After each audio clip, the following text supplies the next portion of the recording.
Hi friends, you've come together to calibrate your student writing from the interim performance task. So if you are not already at the local and state assessment site, you want to take your laptop there. So I'm going to put in local and state assessments, and there it comes up. You are at the right place if you teach 4th or 5th grade. This process is the same for those two grade levels. So over here under 16-17 interim assessment, you can click on the 4th grade page or the 5th grade page, and you'll need to scroll past the PT links for both ELA and math down to the folder that has your grade level's informational writing calibration material. And you'll only need to print this 00 item. The rest you'll need to access online, but the rubric is probably all you'll need in print. So you want to stay on the screen.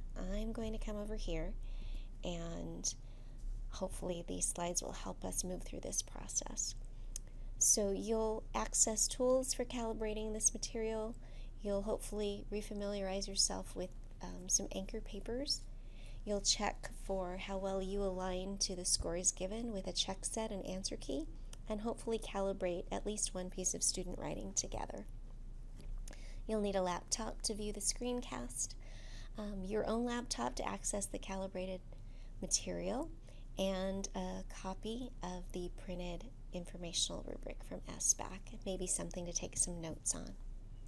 So in item 01, the calibration guide, there is the STEM or performance task along with the sources the students wrote to, your rubrics, a conventions chart to remind you of grade level expectations for conventions, and an explanation of elaboration for explanatory writing. Those really go along with the rubrics.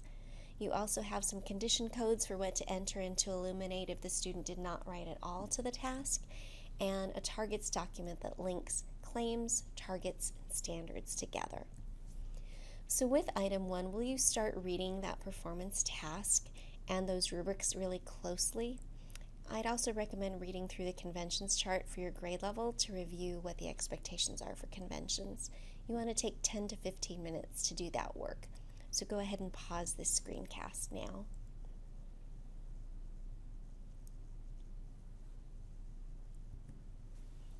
And just a few reminders, you have 3 traits or scoring criteria that are each worth a different amount of points to add up to a 10 possible score for this assessment. Organization and purpose worth 4 points, development elaboration worth 4, and then convention worth 2. With convention, we want to remember the words variety, severity, and density. Variety of error would be if a student is making spelling errors, punctuation errors, syntax errors. Those 3 different types would be variety of error. Severity means that we weight the errors. If they're misspelling words like in 3rd grade, that's a pretty severe error. If they're misspelling miscellaneous, that wouldn't be a severe error. And then density is the percentage of the piece that has error. So please keep those 3 tags in mind when using the conventions rubric. Now here's a new document, elaboration for explanatory, as SBAC defines it. So will you please read this slide for yourself?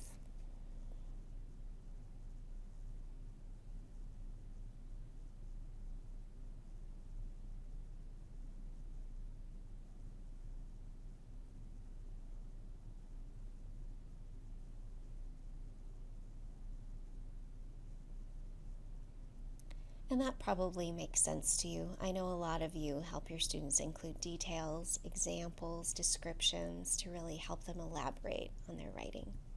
This information may be a bit newer. I'm going to give you about a minute and a half to read this slide to yourself.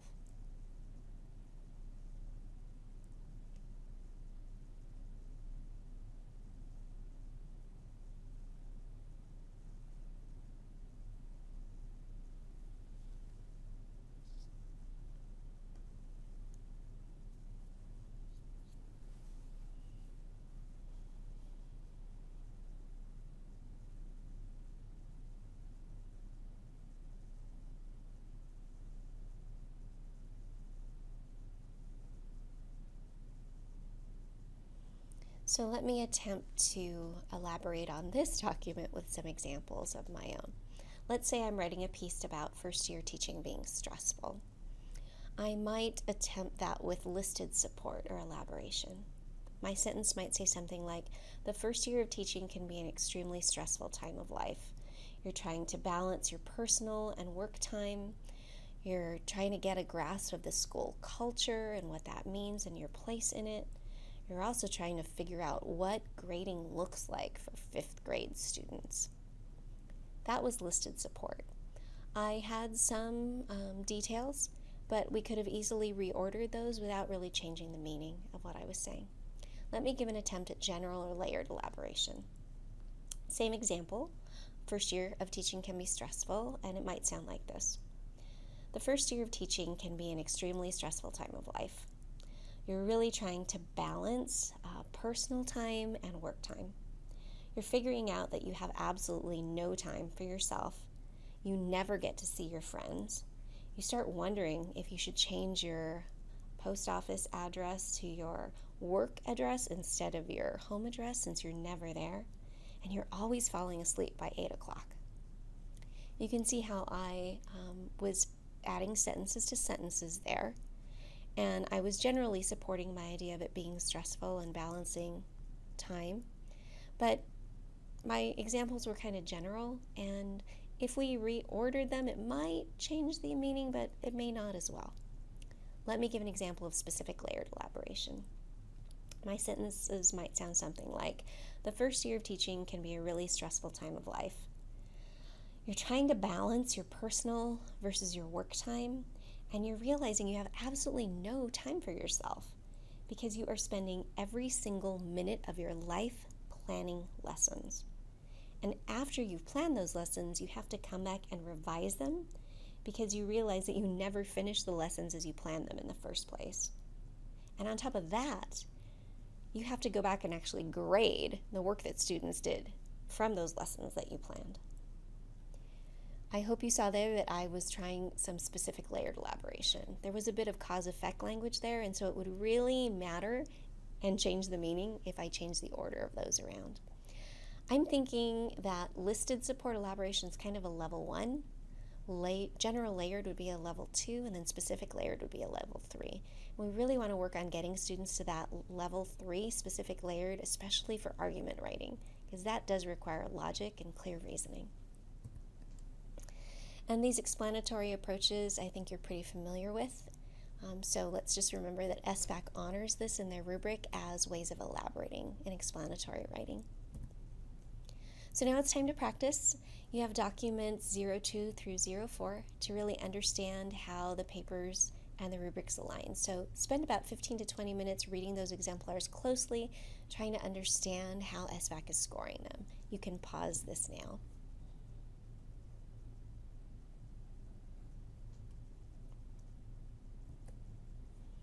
And let me remind you that 5th grade teachers, you are viewing this screencast and looking at those exemplars because we don't have exemplars for the tasks that your students took quite yet.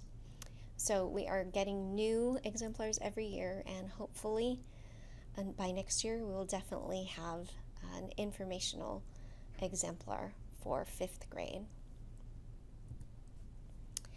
Now I'm going to ask you to look through the check set to practice really scoring to see how well your scores align with SBAC scores. So the check set is for each trait. You have documents 05, 06, and 07, and then corresponding answer keys in documents 08, 09, and 10. If you don't have time to really read and score all of the check set, I completely understand. I would recommend that you really work with the check set that is the most iffy for you. If you feel like development and elaboration is something you're just unsure about, use that check set. If organization purpose is still a bit murky for you, then work with that one. But try to use about 20 to 25 minutes to work through a check set, really commit to scoring it, and then check your scores with the answer key. So go ahead and pause the screencast here.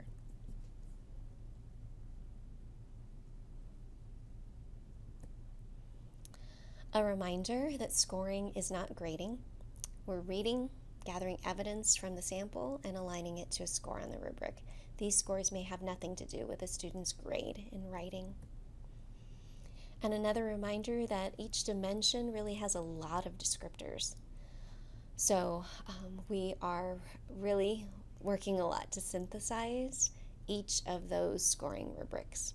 And because there's a limited number of points, we don't have a point scale of 1 to 1,999. It's 1 to 4.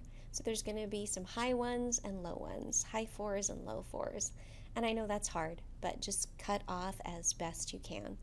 Remembering that we're looking for preponderance of evidence, not that a sample fits every bullet in that column for that rubric. So we're not circling bullets, we're not averaging things out, we're really reading, trying to find the preponderance of evidence and matching that to a dimension on the rubric. If you have time, I'd highly recommend that you calibrate together at least one sample. Huddle around one person's laptop, choose a random student, and really work together to agree on scores for that. With that process, that'll probably heighten the capability of you guys to really be a calibrated team. So you'd want to give yourselves between 15 to 25 minutes to do that. And a reminder, document 11 in the folder has a support that Sun put for entering your scores into Illuminate. You can click directly on that document to your grade level and it'll take you to that place in Illuminate once you've entered your password. The last thing we're going to ask is that you share what your opinion of a below grade level, at, and above is for your team. So will you, as a group, choose one student to represent each of those groups and then give those 3 names and student IDs to your site IS, and they'll make sure that we get that information up here. Thank you so much for all you do. Please feel free to email me with any items you need clarified or questions you have. And I do want to recommend that you visit the literacy site for opinion units, which I know you're coming up to next. Those units have student work, checklists, rubrics, samples of scored work, and day-by-day lesson plans that I hope would be supportive to you. Thank you for all you do for your kids. Best to you.